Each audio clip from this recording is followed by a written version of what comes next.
guys? Tomboy601, and welcome to the Schlieffen. Now, I'll be honest, I don't think I will be able to make a review on Schlieffen. I am T-minus pretty much a week until my wedding, and I am running around like a chicken with my head cut off, so content may be a bit sparse here and there, but I wanted to get this video out, mainly because good old fellow CC Metajerk posted his Schlieffen video yesterday or a couple days ago, and he was like, "Oh, look at me! I got 2 double strikes in one game," and I'm here to say, you know what, jerk, you're not special, okay?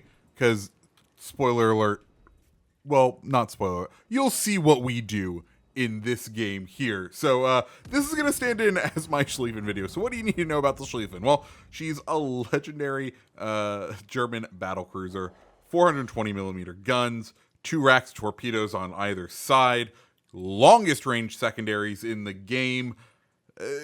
She's everything you want. Now, how do you acquire her? Well, you have to do the Bureau, but beyond that, you also need to buy the Bureau project. Now, good news, this isn't a one update Bureau project like Colbert was. This one will be available in perpetuity for credits, 30 million credits, and well, you can begin researching it after you pay the 30 million credits, which good luck. Or you could pay 5,000 doubloons.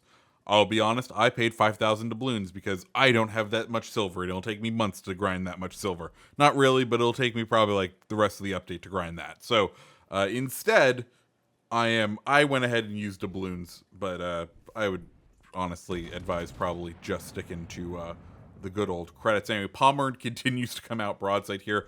The plan here is we're just kind of trying to push up. We're trying to get in range. That is the whole idea, if you've played any of these German battle cruisers, of what you want to do in Schlieffen, as the enemy Shimakaze appears to have nuked one of our unfortunate destroyers. So, you know, that's kind of just how you play these boats. You try to get in. You figure out when you want to push, because, you know, you'll see here where we're like, okay, maybe it's clear. Maybe we need to be the ones that apply pressure on this side, because it doesn't really feel like there's anything other than this Pommern out on this flank. Maybe it's us who needs to apply the pressure here. Keep up the work. But we'll see how this battle continues to unfold, as our Shima has taken some pretty nasty damages so far. But we can see we are permanently spotted. Of course, we're finally now in range of the Pommern as far as using our secondaries. Kleber briefly popped up on our map there, and then we have Sumner now popping up, and now we get to start running people down. We're gonna go ahead, pop our secondary booster and try to get some of these shells on target.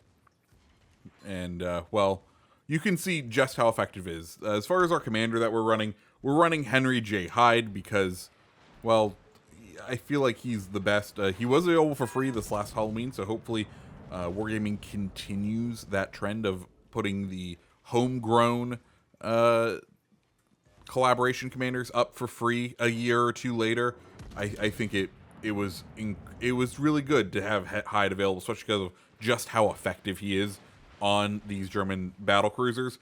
Combine that with our 2 inspirations, Haruna and von Hipper, and you will see just what it can do. And now you can see what happens when you push in too far forward.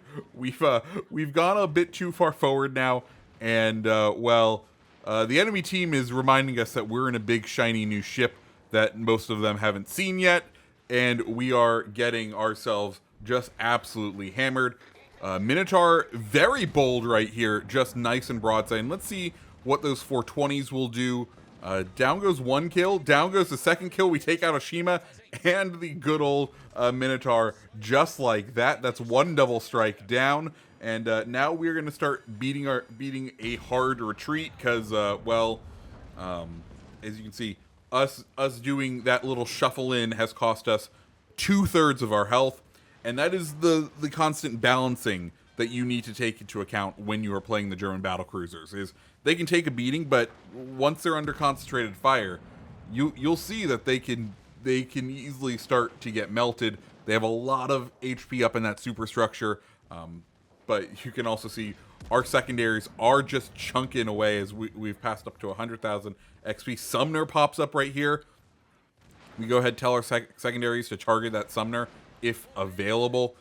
This will come into play a little bit later as we continue our retreat. We're just trying to disengage at this point, see if we can get our heals off, because of course, a lot of the damage we've received hasn't really been Citadel damage. It's been all up in that superstructure. It's been all kind of all over. So if we can get away, if we can successfully disengage, we can use these heals to heal back a good chunk of our health, he says as he grounds right there. But it's okay. We're still healing. We got a double fire.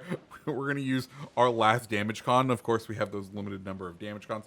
That enemy Pommern kind of using this time to disengage as another Pommern begins to push towards us. I'm reluctant to want to fire on that other Pommern just because I know there's that primary Pommern that we've been kind of dealing with this entire match. Of course, at this point, if you look at the ships, our team is doing fairly well. Us pushing in, I don't know if it helped by just distracting. I do appreciate my teammate here trying to smoke me up to save me, but it's going to be just a little bit too late as we put shots out on this Pommern, because he is coming out broadside, and we can pick up the high cow right there. And look at that, our secondaries are firing off at that destroyer, and we pick up one close quarters experts. Shots are out, and well, there we go. Second one picked up. There we go. Two double strikes in one game, which, you know, I feel like is a bit rare. We can go ahead and fast forward to the end of it. Like I said, guys, this is a short game. I've been running around like a chicken with my head cut off. So that's the Schlieffen, guys. It's a fantastic boat. We can talk about whether it's a good idea that they put it behind a paywall. Personally, I feel like they need to figure out a way to do this challenge to kind of make legendary ships a bit more consistent on how they're acquired other than just the Bureau. But we will just have to wait and see if Wargaming wants to do that ever. Anyways, guys, if you liked the video, go ahead and hit the like button, hit the subscribe button, and I hope you have a fantastic rest of your day. See ya.